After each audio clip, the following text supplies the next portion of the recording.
हिफाजत का है इरादा, देश का ऊंचा नाम करेंगे ये है सबसे वादा। कुर्बानियां कितनी देकर आजादी लाए, मैं तो ये चाहूं सारी दुनिया ही ये जाने।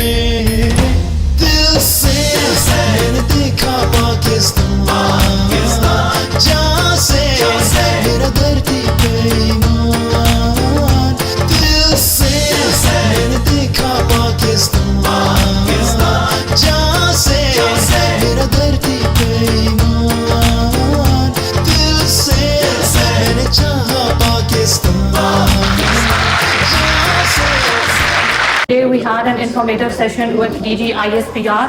It is very important to tell the youth what is right and what is wrong. DG ISPR played a very good role in communicating his stance to the youth. Where he addressed so many questions related to terrorism, related to the GDP of Pakistan, and what is the main problem that the youth is facing currently.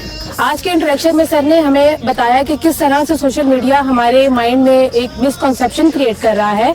Sir ने बताया कि ना सिर्फ Pakistani army border पे इस मुल्क के लिए काम कर रही है, बल्कि मुल्क के अंदर जितने भी इंटरनल थ्रेट्स हैं उनको डील कर रही है। इस तरह के इंटरेक्टिव सेशंस होने चाहिए। बेसिकली मेरा अपना सबसे बड़ा कंसर्न ये था कि इस वक्त पाकिस्तान में यूथ में एक चीज जिसकी कमी है वो होप है, जबकि सेशन के बाद मुझे इस बात का एहसास हुआ कि नहीं, ऐसा बिल्कुल नहीं है।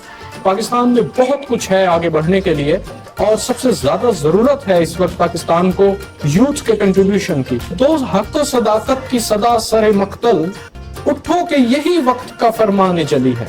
दिल से मैंने देखा